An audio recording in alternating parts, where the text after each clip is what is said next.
Bom dia! Lindo, maravilhoso e abençoado dia na presença de Deus.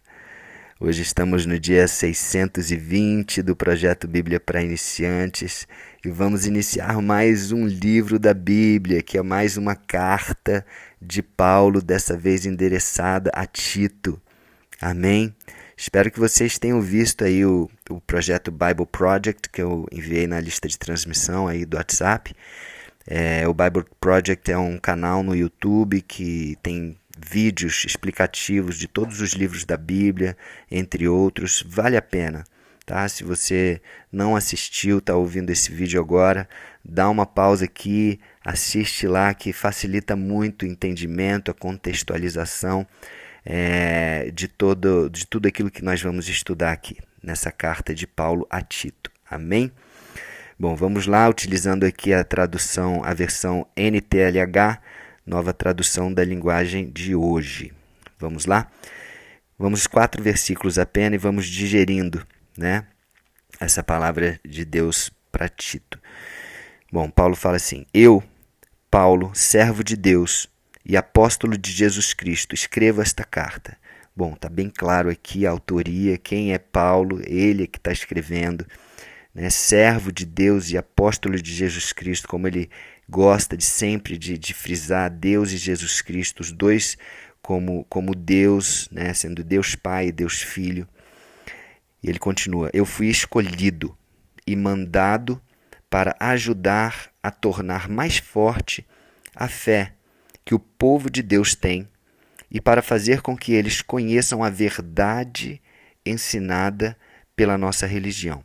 E aí eu me permito trocar essa palavra religião aqui por evangelho, pelo nosso evangelho, pelas boas novas ensinadas por Jesus, tá? Eu gosto de trocar religião, religiosidade por essas palavras mais fortes, né? que é Jesus, Deus, o Evangelho. Porque o próprio Jesus, né? Vamos lembrar que ele veio e ele condenou os religiosos, né? Aquelas pessoas, os líderes da igreja que estavam agindo com hipocrisia, vivendo uma religião, mas não vivendo a vontade de Deus. Então isso é muito perigoso, tá certo? Nessa tradução eles usam essa palavra, mas tem outras traduções que usam outras palavras que eu acho melhor. Então vamos utilizar aquilo que fica melhor, né, para o entendimento, né? Bom, enfim, olha só que legal. Ele fala que foi escolhido e mandado para ajudar a tornar mais forte a fé. Como é importante que nós possamos fortalecer a nossa fé e como é importante que nós possamos também ser usados para fortalecer a fé dos nossos irmãos. E é isso que Paulo está falando assim, ele foi escolhido e foi dado esse mandato, essa direção para ele, para que ele fortalecesse a fé do povo de Deus. Então isso é uma missão de todos nós. A minha missão nesse projeto é fortalecer a fé, a sua fé. Você que está escutando, né, a fé vem pelo ouvir e ouvir a palavra de Deus. É isso que estamos fazendo agora. Tá? Ouvindo a palavra de Deus. Né? Você que está escutando, eu que estou falando aqui, mas eu escuto também, né, e tenho o costume de escutar o áudio depois que eu termino. E é importante a gente ter a nossa fé fortalecida cada vez mais, porque sem fé, já vimos, é impossível agradar a Deus.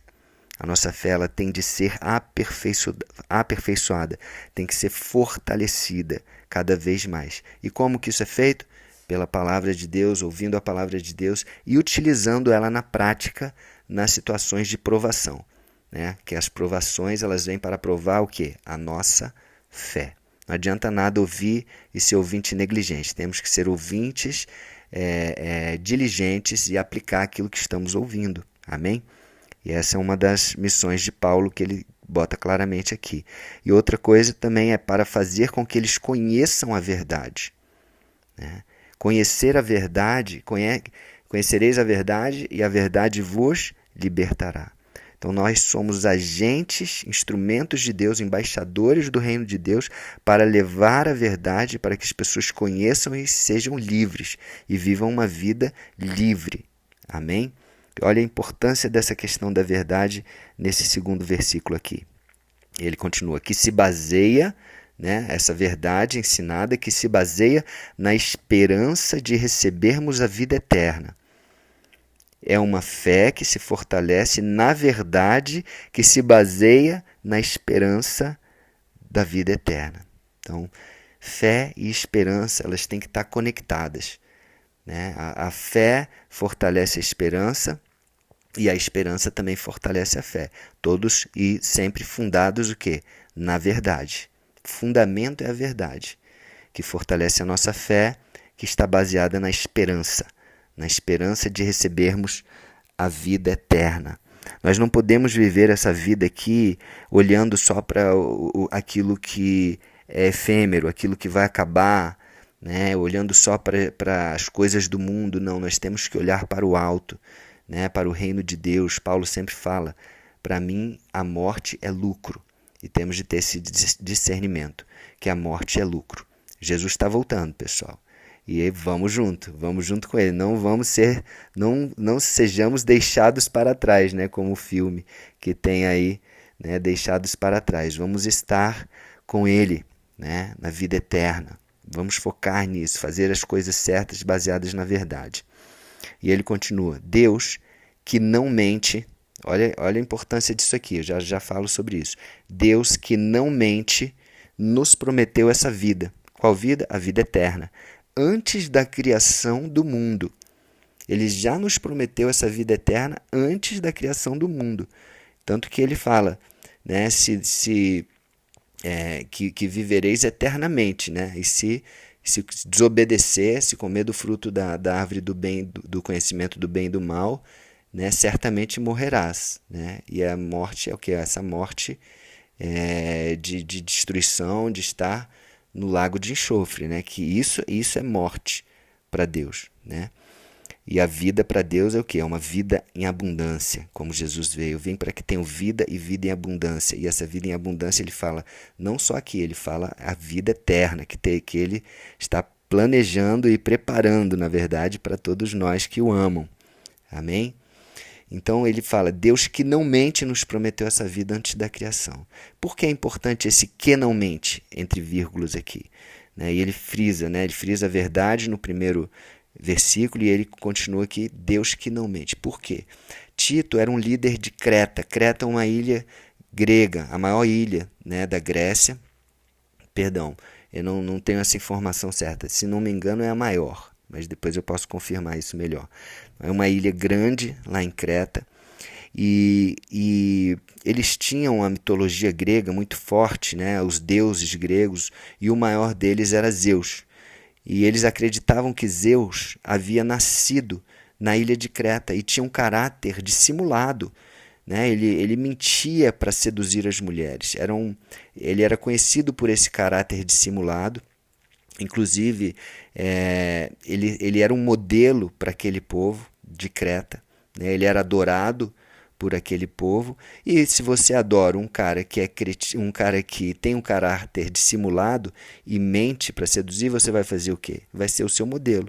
Tanto que era utilizado, cretizo, era uma palavra que era utilizado para mentiroso também, né? E os líderes de Creta, inclusive alguns líderes cristãos, estavam agindo de forma dissimulada também dentro da igreja. Então, Paulo ele vem trazendo essa carta de orientação a Tito, né, uma orientação pastoral a Tito, para que ele pudesse lidar com os desafios da igreja que estavam, alguns líderes agindo de forma dissimulada, conforme o modelo do deus antigo deles, que era Zeus. Então, Paulo traz aqui essa mudança. Zeus pode ser dissimulado e pode ser mentiroso, mas Deus não mente. E eles precisavam de um novo modelo, para uma nova referência. Eu costumo dizer, às vezes, que o maior dos das crises, né, que a gente vive hoje no nosso país e no mundo. Não é crise econômica, não é crise política, é a crise de referências, né? Temos pouquíssimas boas referências de políticos, boas referências de cristãos, boas referências de pai, de empresários, né? Temos de ter referências. E a nossa maior referência deve ser quem? Jesus Cristo, que veio, né, para nos mostrar como agir, né? E Deus, né, Deus e Jesus, que não mentem, né? O próprio Jesus falou: eu sou o caminho, a verdade e a vida. E conhecereis a verdade, e a verdade vos libertará. E é isso que Paulo está trazendo aqui, para que Tito possa basear a sua mensagem nessa verdade. Amém? E no versículo 3 ele continua dizendo assim: e no tempo certo ele, Deus, né, no tempo certo ele a revelou na sua mensagem. Revelou o quê? Essa vida eterna. Ele nos criou para que tivéssemos, para que nós tenhamos vida eterna. Tá? Ele já criou isso antes da criação do mundo, ele já tinha isso em mente. Tá? E no tempo certo ele já nos revelou. Ele nos revelou o quê? Através de Jesus. Ele nos revelou isso de forma muito clara, tá? Na mensagem, no Evangelho, nas boas novas que Jesus veio trazer. Amém? Essa mensagem, inclusive, ele fala, essa mensagem foi entregue a mim, Paulo, e eu a anuncio por ordem de Deus, o nosso Salvador. Olha que ele fala, Deus, o nosso Salvador. E depois ele vai falar, Jesus, o nosso Salvador. Deus e Jesus, né, são Deus, são um só. Né? São pessoas diferentes, assim como o Espírito Santo, mas são um só. Né? Assim como ele criou o casamento, o homem e a mulher, para que fossem uma só carne. Então, existe Deus Pai, existe Deus Filho, existe o Espírito Santo, 3 pessoas, mas uma unidade perfeita. Uma unidade perfeita. E ele fecha aqui no versículo 4, né, onde a gente vai terminar hoje, não que fecha o capítulo, mas fecha o dia de hoje, dizendo assim: escreva você, Tito, meu verdadeiro filho na fé. Olha quantas vezes ele fala a palavra verdade aqui, né? Ou verdadeiro, verdade. E fé, né? Meu verdadeiro filho na fé. Esta fé que é minha e sua. Que a graça e a paz de Deus, o Pai, e de Cristo Jesus, o nosso Salvador, estejam com você. Amém? Olha que lindo. Essa paternidade que Paulo sempre trata, né? Os filhos na fé. Ele não teve talvez um filho biológico, mas ele teve muitos filhos na fé. E isso é lindo, ver que Paulo ele exerceu o celibato assim, como um chamado, como uma missão. E ele tinha muitos filhos na fé. Essa fé que ele foi anunciar, foi escolhido e mandado para que fortalecesse a fé do povo de Deus.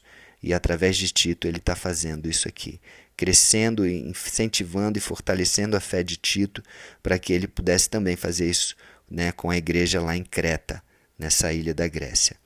Amém? E no final ele fala que a graça e a paz de Deus, né, estejam com vocês. Graça e paz. Graça e paz sempre aí, né, até uma saudação cristã. Graça, que é o favor imerecido, e a paz, que é aquela paz que quem tem Deus, ela tem. Ninguém pode tirar essa paz de nós. É uma paz que excede todo entendimento. Pode vir o que for, pandemia, confusão, coisas externas que afligem a nossa vida. No mundo tereis aflições, mas essa paz ninguém pode tirar de mim e de você, porque ela vem de Deus. Amém? Então, muito bom começar esse livro. Vamos orar.